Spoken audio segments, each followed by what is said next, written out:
coffee in hand. It's the first day of summer vacation for the boys. And I am happy to say all the tomatoes are finally strung up. What a contrast in size from when we first started, right? And when we planted them. I am so thrilled with this trellis system, and I'll bring you in a little bit closer to see it. It is such a game changer in the sense of limiting waste, because the bamboo that we had originally up to hold the twine above, it ages with time, right? I wasn't taking it down for the winter. It was a total pain to do so because we attached it with zip ties. So this way, this can stay up all winter long and it won't age nearly as fast. Like, it'll last for years and years and years. So let me show you that, and then I will bring you around to the rest of the garden today. It's the end of June and I can't wait to show you guys. We've definitely had some changes in the yard from last year. The boys, being that is the first day of summer vacation, they are just chilling. I'm like, what do you want to do this morning? They're like, we want to play in our Minecraft world. They created a family world, so they all log in and they all build together, which is really cool. The youngest is just watching his favorite cartoons, his little Spider-Man cartoons. I love it. So I get a moment to just have my coffee and take you guys around the garden with me. So this is a wide angle shot. Yes, the ladder is still there. Don't judge us.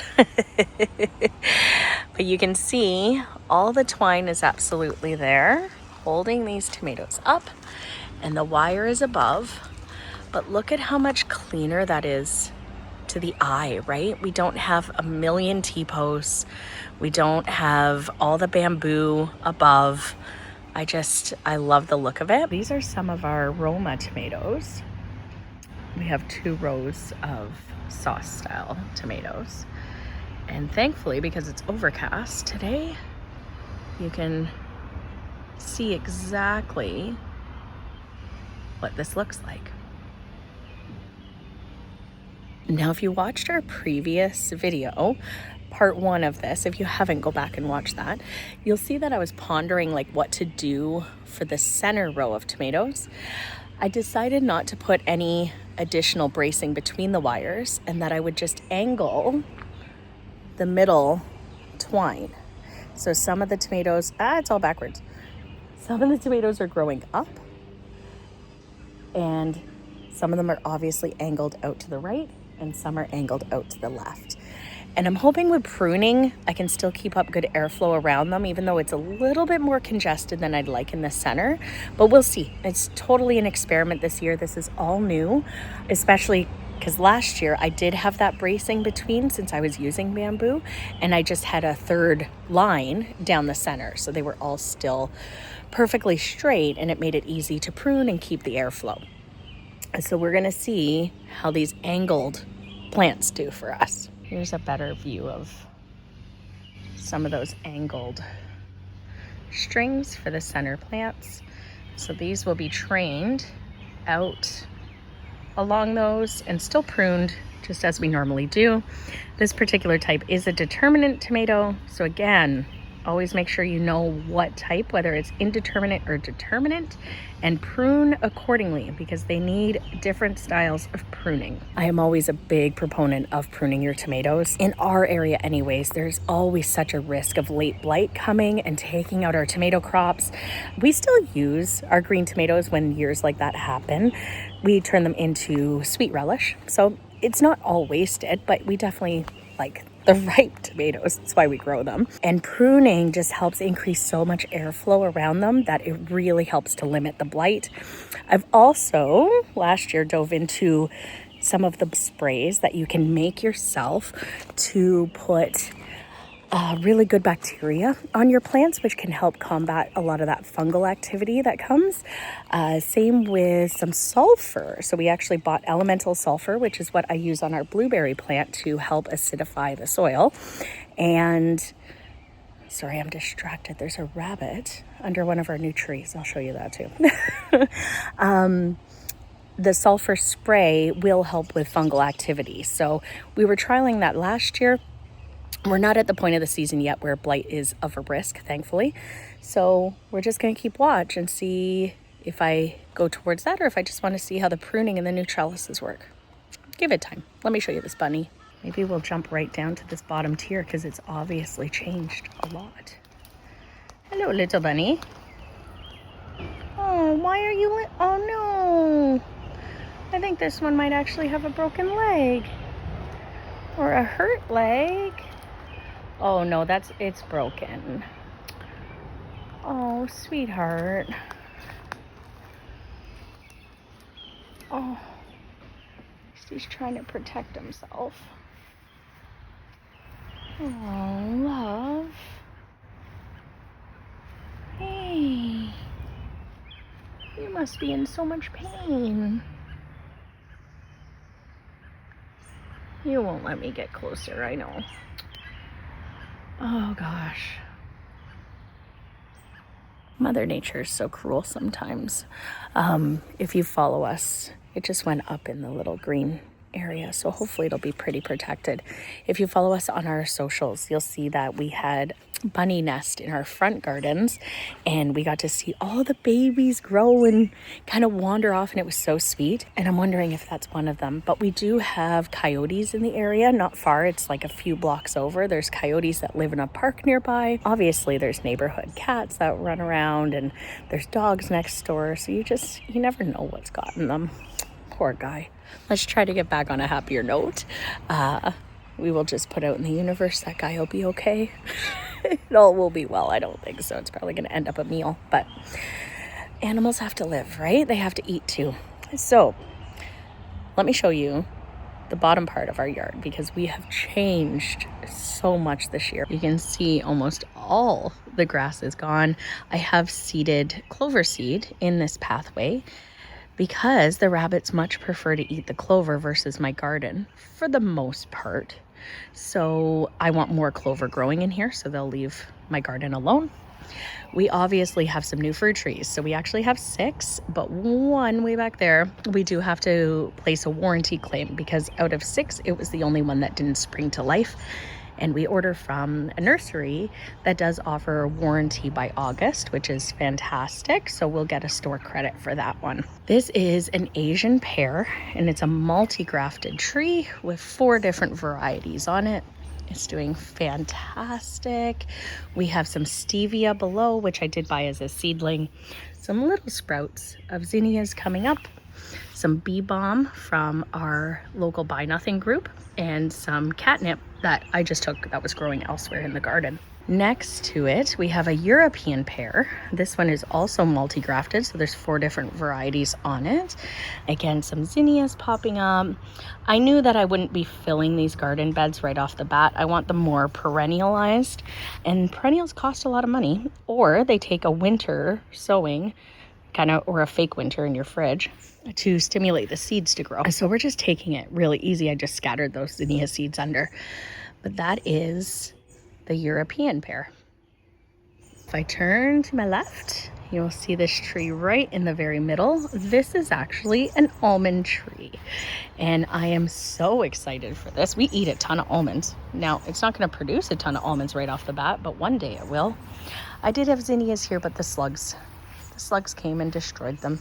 And so almond, we have the European pear, we have our existing cherry tree, which you can see here in the background, our sunchokes in the raised bed, which are huge already, towering over the fence, and it's not even July. I've never seen them this big this early, so I am so interested to see the harvest. Some at the very base have been nibbled by the local bunnies, and I'm more than willing to share because there are so many. Is that insane? We have Love Lies Bleeding Amaranth just planted in front. It's just starting to blossom up. And we have all kinds of native strawberries underneath the cherry tree.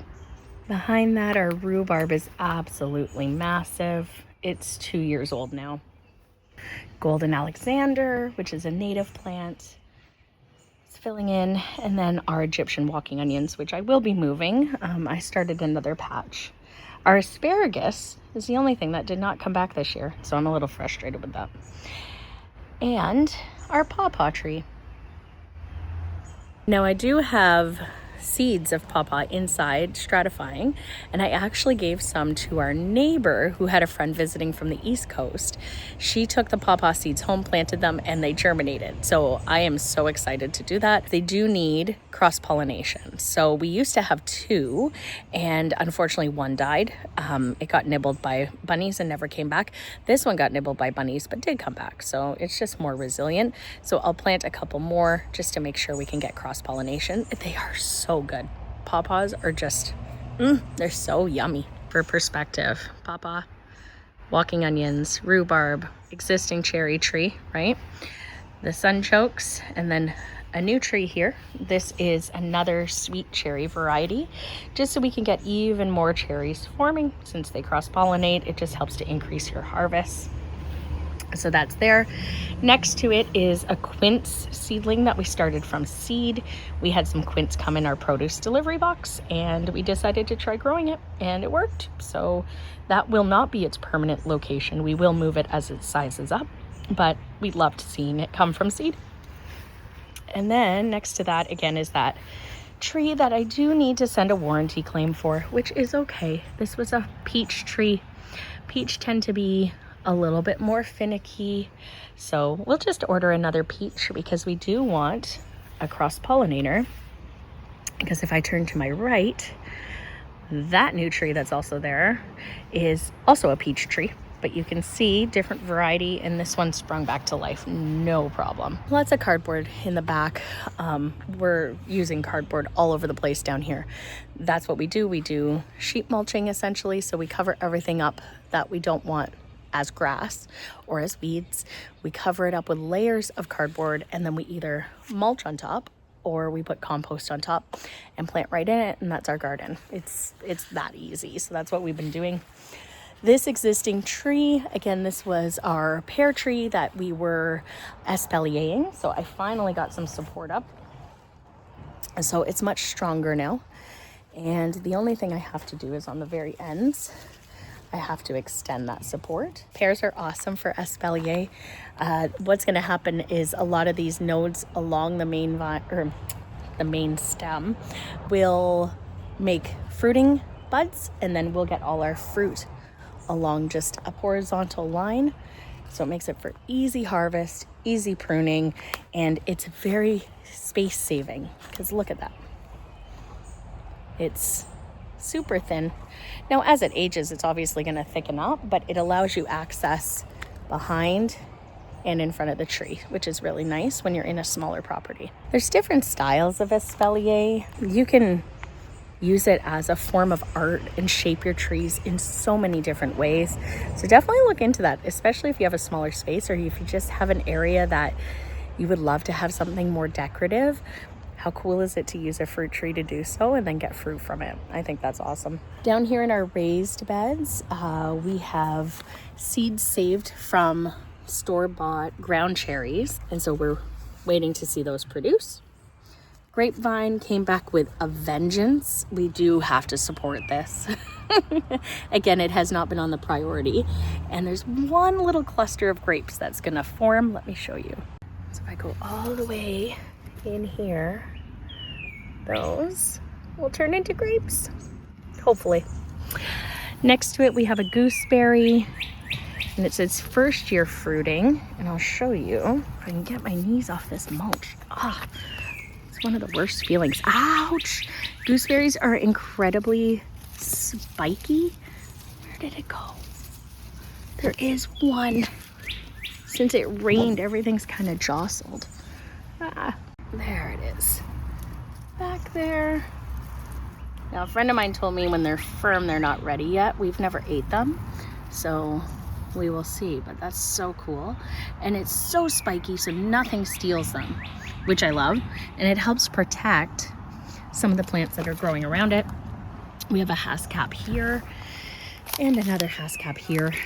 But because of the fence line and what grows up through it, we're actually gonna move these late season, and we're gonna put them in that garden bed.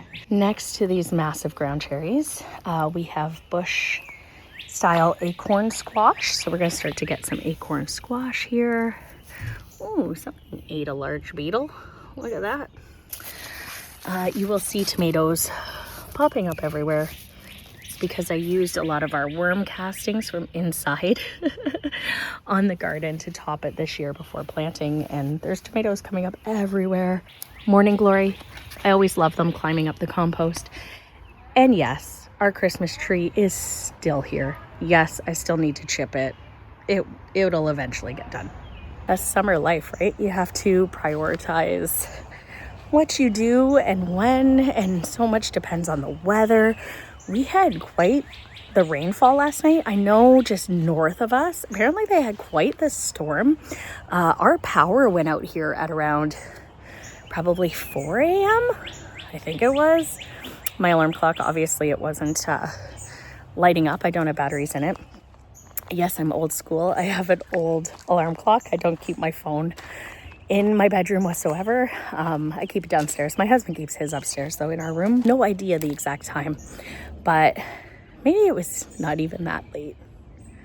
Maybe like 5-ish, 6-ish. Anyways, I'm hoping my gardening friends that are in Guelph, I hope you guys are okay and you didn't have hail or anything like that. I was seeing reports of like trees down and everything. So I'm thankful we did not experience that. Hail is like one of my nightmares for summer gardening.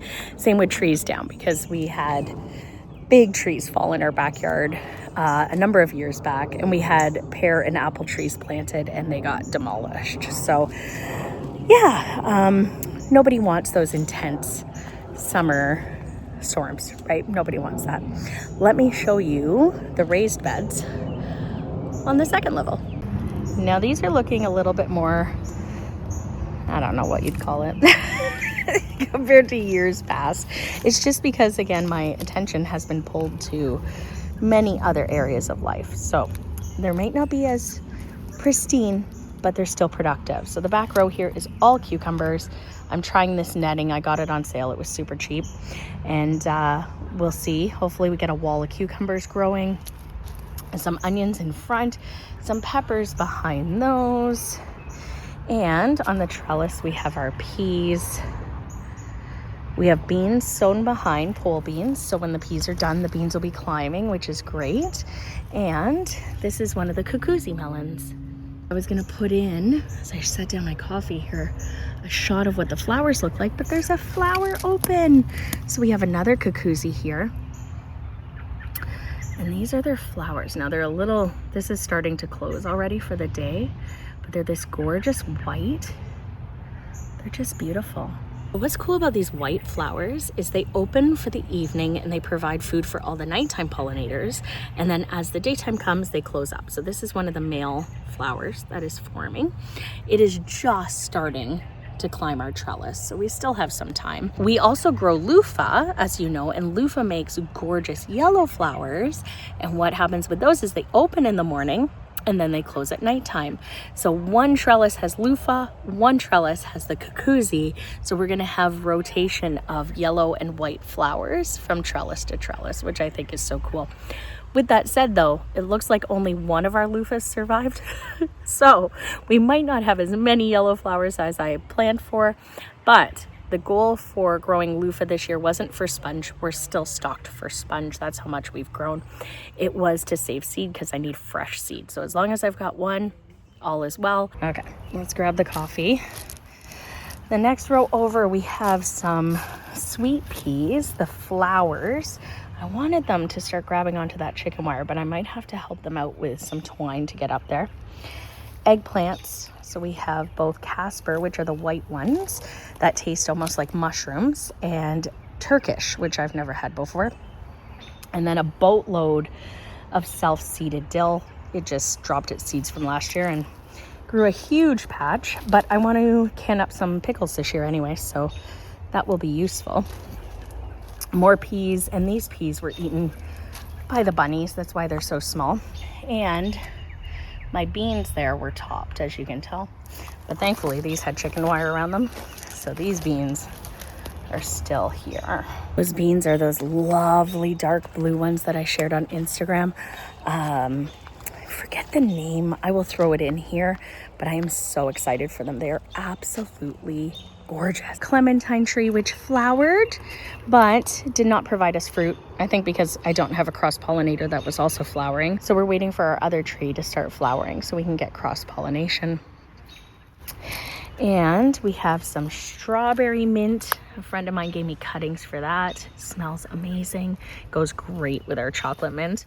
Chocolate and strawberries, oh my goodness. And our chamomile, the boys stuck in an old tag. What is that, cucamelons? Yeah. Those are definitely not cucamelons, friends. Cucamelons are growing elsewhere. And our pepper bed. So most of these are giant Marconis. We also have some bell peppers in, and we have some sweet banana peppers, like that one, already forming. The bed next to it has a random catnip growing, so we'll transplant that. More peppers and a wall of peas that are blossoming like crazy right now, and I love it. They're so gorgeous. Show you from the other side. Lots of lettuce.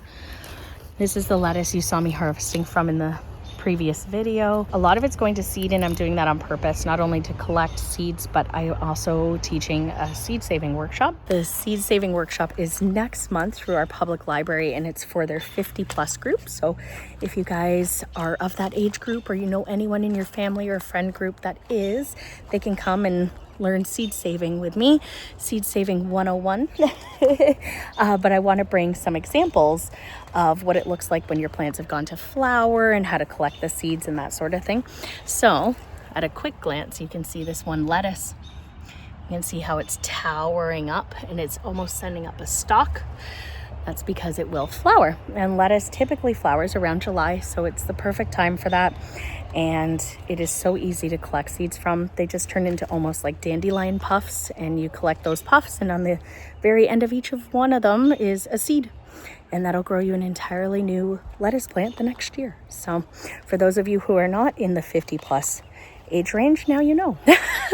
In the next row, we have, again, our lonely blueberry. It does need a cross-pollinator, but I found out my mother-in-law only has one blueberry, so I'm gonna bring her this one, and then she can get some blueberries. I know she shares with her grandsons all the time anyway, so they would still enjoy. Sweet peas, again, the flowers, more stevia. Found that at a local nursery. I'm really hoping to collect seeds because it's very hard and expensive to find stevia seeds. We love just coming out and grabbing a leaf and chewing on it when we want something sweet. Sounds crazy, but it works. More peppers. These are all shishito peppers. They're still taking some time. It's been a little cool for peppers, so they're not growing as quick as I would like. You're gonna see lots of wood sorrel. It's because it's our youngest favorite snack, so he comes out and grabs some leaves every now and then and chows down, so I haven't weeded that out. More dill that self-seeded itself. And here is our cucamelon plant, which is going crazy already. So fun to see. We do have another one next to the peas here. I can make my way over. That's also growing up the trellis. Now this cucamelon definitely gets more shade than the other, and I find they actually appreciate that. I remember one year I'd planted cucamelons in a pretty shady spot on our upper tier where the hardy kiwi's growing. I'll show you guys. And it definitely got way less sunlight hours, and it produced like crazy. So I put one in full sun, and then this one's still tucked in like part shade, and we'll see if it holds true again for it, if it produces more or not. More peas, more blossoms. It's so pretty. The round beds, kiddos picked these ones. So this is a zucchini plant. I decided to grow it vertically to save them space because they also wanted to put onions in and probably some beans, they said. And then these are our strawberry beds. These are first year strawberries. They were planted bare root style early spring. And a lot of people say don't let your first year berry plants fruit to remove the blossoms. I am confident in my soil nutrition and the health of my soil because I've been working on it for over 10 years. And so I'm confident it had the nutrition, the structure, the health to support first year plants fruiting. And I am definitely not wrong. There's so much fruit in here. I have them covered up because once they start to turn red, the birds will find them in a heartbeat. But look, like, I am so excited. I've got a feeling they're just starting to blush. I have a feeling these are all going to be eaten fresh and I won't be able to make any preserves with them, which is fine. We don't typically eat a lot of jam or anything. We're not big sugar people. My boys are busy and hyper enough.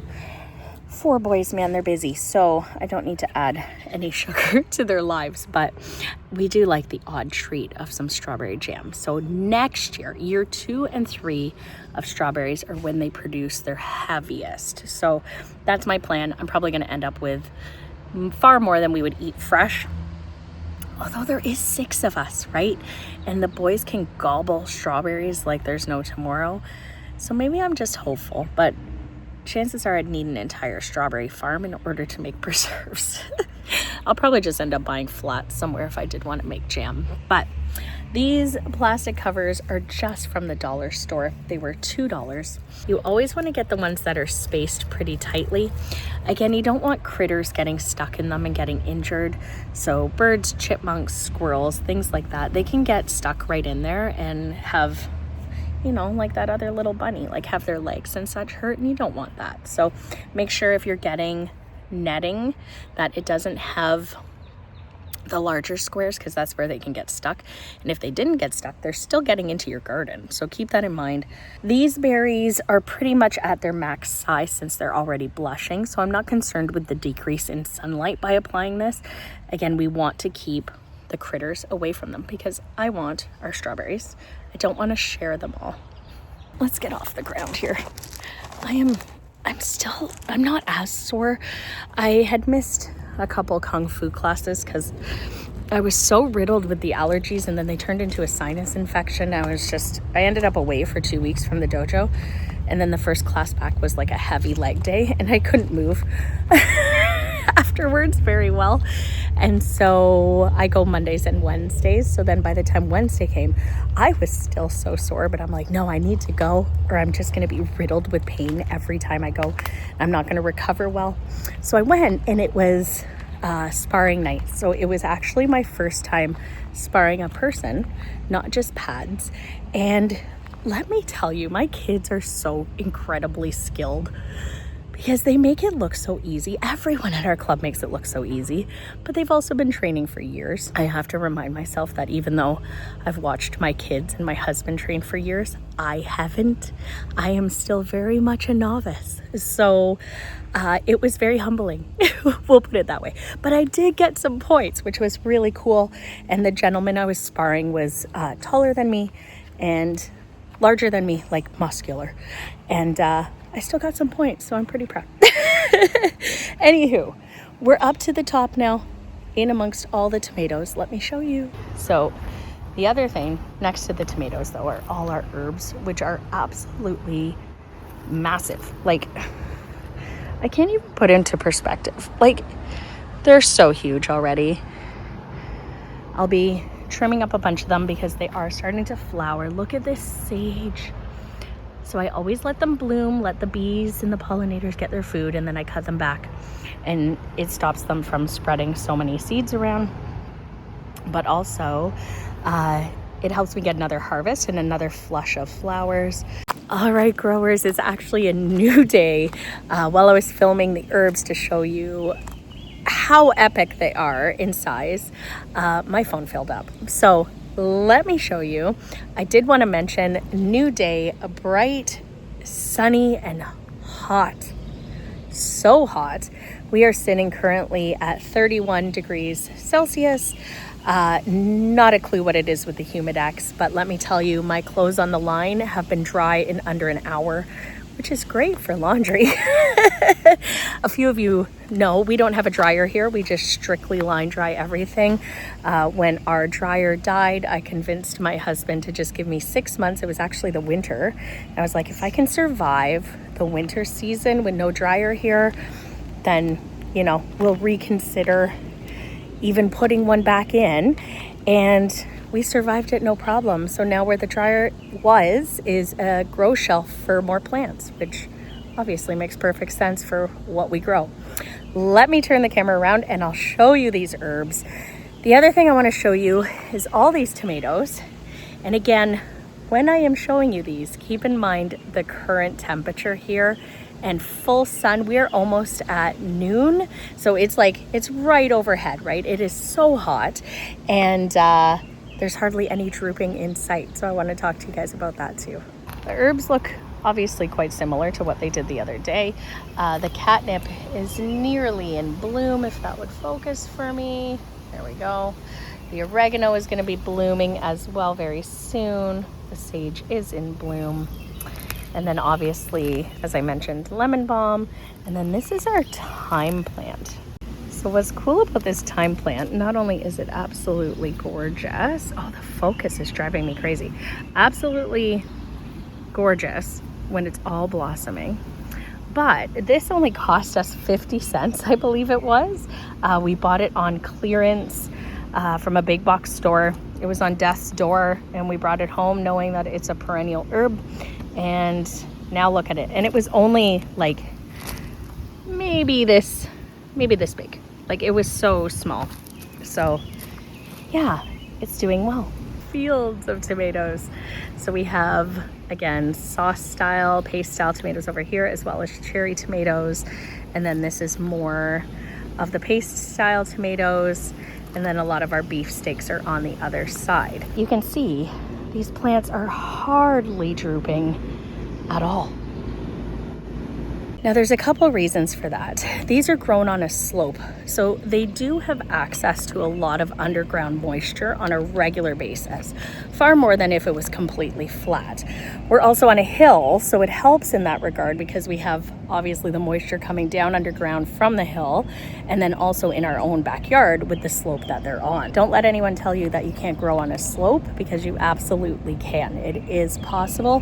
These are all in-ground beds, and they are doing just fine. I have never watered these tomatoes this entire season. So in the spring, we had a heat wave similar to right now, and they did not get any water because I made sure to plant them the day after it had rained. So I knew the ground was nice and moist, but ever since then, I always want them to send their roots deep down. Because then when there's days like this and the weather is absolutely intense and so straining on these plants, I don't have to worry about needing to water them. I can just enjoy the day at the beach or whatever it may be, and they will have access to water because they've sent their roots so deep down in that soil. So you can do that even if you're not on a slope. If you're on flat ground, you don't want to give your plants too much love with too much water. It can be quite detrimental, especially when dealing with heat waves. So just keep that in mind. If you have any questions, just shoot me a message. That's what a lot of my consultation clients have actually run into in the past is, I tried to garden, I tried to grow things, and this is what happened, and things died and they perished. And more often than not, they were just flooding them with love because they thought every day they need to go out and water their garden. But that's not always the best thing. Now there is one group of tomatoes here that just looks a little bit meh, you can see. But I'm here to tell you, that's how these ones grow. These are called Amish paste, and they are just full of drama. They are drama queens. These are how they look when they are healthy. So this is not the heat. They look like this even on cool days. They are just more floppy and droopy, and they don't need a drink by any means. This is just them. That's another reason why it helps to kind of experiment in the garden and try different varieties and just see, because if all I had were these in the garden and it was my first year growing them, I might think, holy smokes, these are desperate for a drink, but yet I would water them and nothing would really change. So then I could end up flooding them, right? So learning the varieties you're growing, comparing them to other varieties to see how they're looking, just to see if it's a normal characteristic of that particular variety or not, is hugely beneficial. And also just watching the plant. Like, I will show you a couple that I think there's something going on around the location that they're planted, because last year I had the same thing happen. So the same 2 tomatoes, different varieties though last year, the same spot, the same 2 spots, they perished, and the same thing's happening this year. So I'll show you the contrast between a healthy, just dramatic tomato and one that is actually, you know, perishing. It's not doing so well. As I make my way back here, these are all cherry tomatoes. And you can see they all look fantastic. Like they look really, really healthy. And then we get to these 2. Now this is definitely concerning. This is not a healthy plant. I think there's something definitely bacterial going on here, which is interesting because we treat this soil the same as the rest of the bed, and the rest of the bed is fine. But again, each year, this small section ends up suffering. So I just have to keep that in mind. I'm not overly concerned. I am going to remove these, so if it is anything contagious, it's not going to spread to the rest of my tomatoes. And I'm also, since this is the 2nd year in a row, I'm probably just not going to waste tomato seedlings in this particular area. I'm going to just plant them elsewhere. Last year, I did end up pruning off a lot of this just dying foliage, and some of the tomatoes did perk back up. So you can see this one, some of these leaves are just ugh, but the top is looking okay. So last year I did let them grow out, and a couple of them produced, but they did not produce well, and some of them had some really funky fruit going on afterwards. So it's just not worth it to me. I'm not going to put anything here. This shows you of what an actual sick tomato plant can look like. When plants and tomato plants are thirsty, they can get like this too. Like this would be very, very thirsty, how it's so limp. You can see how it's just blah. And you know what, that could very well be it. Like maybe just at this particular corner, maybe, you know, the mulberry root is there sucking all the moisture out of that particular spot and is taking a lot of moisture from this. But as you can tell with the rest of the garden, I'm a very hands-off gardener. I want the plants to grow themselves because I don't got time for that. So I'm not going to come out here and baby these ones and try and give them so much water to get them back to life. It's not worth it to me, okay? But very, very limp. So if this is the case, I would absolutely suggest watering first and seeing if it pops back to life, right?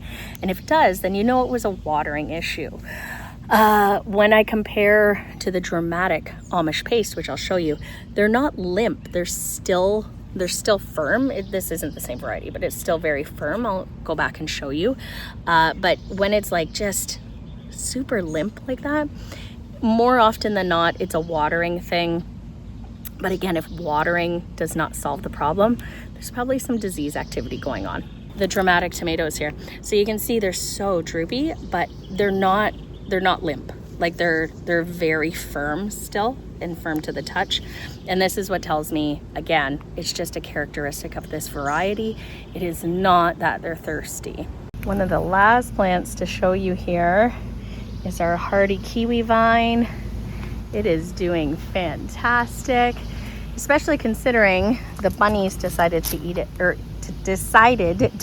fairly short over the winter, but it came back with a vengeance. These things are pretty hard to kill, which I love, but it's starting to completely cover the trellis, or at least that's the goal. And we'll get some hardy kiwis on there. I can't wait. Hardy kiwis, if you don't know, they're also called kiwi berries. You can find them in the grocery store sometimes. They're about the size of a medium to large grape, and when you cut them in half, they look just like kiwis, and they taste just like kiwis, if not sweeter. They are so good. And when this vine gets crazy established, it will produce endlessly. Like you can get pounds and pounds of kiwi berries off an established hardy kiwi vine. So something to consider if you want a vining and climbing plant. Some varieties do require a male and a female, so keep that in mind. This is a self-pollinating variety, so we don't have that worry. There's a bit of a breeze. It's so nice. I am going to head up to the front to show you guys the front yard, because we do have some changes in the next few weeks coming, and I'm so excited for that. But I'm also like, what am I gonna do? Because I have to move some things around. So let me show you. You guys, it is so hot out. It's 1 o'clock now. We broke for lunch, which was hilarious because I made soup. Who makes soup when it's this hot? But it's minestrone and it's so good. So everybody's gobbling it up. They're all on their seconds and thirds. So that's reassuring. So the raised beds, we have some leeks that are going to seed. These go to seed every single year. They drop their seeds, they sprout. And next year, this one will size up, similar to that. And we usually harvest them before they go to seed, and we get some good sized leeks that way. So very hands off. Just let the seeds drop and you get the beautiful flowers when they're out. More strawberries under here. You can see we've got some blushing. Just so nice. Try not to put that wood down. Keep the critters out. We did have 2 stolen, probably from a chipmunk, even under here. So I don't know. They're magicians. What's cool is the top of these beds, the corners come off, so I can just hold it down. In the bed beside, we have all our snapdragons, some new colors, which we haven't grown before. This one has my absolute heart. I believe it's an apricot, it's called. It's just gorgeous. And the kids and myself love coming and opening them up. So fun. This one has some purple and yellow. Just beautiful. And then the front garden bed. So these definitely look a little more disheveled than normal because we have a contractor coming in a couple weeks, I believe, to put a front deck on for us. It'll act almost like a mud room space for us, like just another space where we can take off our shoes before entering our home, because we do enter right into the living room. So it's nice to have that additional space. But also, you can see the wood here on the stairs. These concrete steps are from the 70s. They're original to our house. And there's a massive hole that's formed. So if you've come to pick up seeds or seedlings, you know the chaos of that step. And we are done with it. So I can't wait for this deck to come. Now, this front garden though, I have to find new spots for everything. So thankfully we have all those new garden beds down by the fruit trees, right? And a lot of this is perennial. It's gonna be a lot of work. And it's not the best time of year to dig and transplant plants. So I'm assuming we will lose some, but it's still worth it. It's worth it when the risk is there, just to see, because some will come back and then I don't have to buy those plants and they're not gone to waste. The hyssop is going to go in other areas though, and I'll show you guys that. We have some of the self-seeded cosmos blooming already. Iris will be dug up. The tall phlox will be dug up. This is white. Then we have echinacea and bee balm in the back. Another echinacea. So this one's yellow. This one is the native purple coneflower. And then this epic hosta. This I think is going to be staying, because what's going to happen with the deck is the steps are going to go up to the front as opposed to how they enter off the side of the driveway now. So there's going to be a little kind of nook where the stairs meet the deck, or so I'm envisioning. So that hosta might just live back kind of in this front area because it loves it up here. We have chrysanthemum, lilies, our peonies, which are done, and then salvia in the back, and the climbing rose. Now the climbing rose has been here since the place was purchased. It's been here forever. We've tried to dig it up before. It doesn't go anywhere. It just loves to live in that spot. So I'll probably, not sure what I'll do with it yet, whether I'll put it in the back or maybe I'll just give it away. If any of these are interest to our followers, please send me a message because I'm bound to have extras. The raspberries are large and in charge once again, and they are starting to turn. All of these are black, native black cap raspberries, black raspberries. So they are coming along. We do have one thornless blackberry in here that is blossoming and starting to form some fruit, as you can see here. And look at the size of the blossoms. Like, they're huge. How pretty is that? And the other funny thing, all of this I still need to chip. This is last year's raspberry canes. Do not judge me. But random squash. Something's growing. We'll see. It'll grow into the driveway, but I am curious to see what it is. The little garden by our seed library. The salvia is going crazy. We have to prune this down because a rainfall ended up making it collapse. Some lavender in bloom, lots of columbine. The peonies are obviously done. Joe Pye weed, which is the tall one there, it's a native plant. It's just starting to show some bloom. A lot of this extra salvia I'm actually going to dig out as well, and we're going to line the back side here of all the raspberries. Same with that hyssop from the front garden, because my neighbor was awesome, and because this slope, it's such a pain to mow for him. And I was like, hey, why don't I put some flowers up there? So slowly, next year, I'm going to turn that into like a flower bed, just with a ton of like zinnias, cosmos, things that self-seed easy, bachelor buttons, and then obviously some native varieties thrown in, like the hyssop, some pretty color of the salvia. We'll try and get some native columbine up there as well. But yeah, I also have obedient plant that I can share up there. So it should be good. It'll look much nicer behind all the raspberries. I found some shade in the back. So this looks so cool. Oh my gosh, for a city lot, I am just always so thankful, not only for this knowledge, but being able to fit this much in a city yard and supply for my family, provide for my family, and just endless lessons. And it makes it look huge. It's actually not that big. Most people, when they come here, they're kind of shocked. The video makes it look larger than it is, but you can grow a lot in a small space, guys. Anywho, that is the June garden tour. I hope you enjoyed.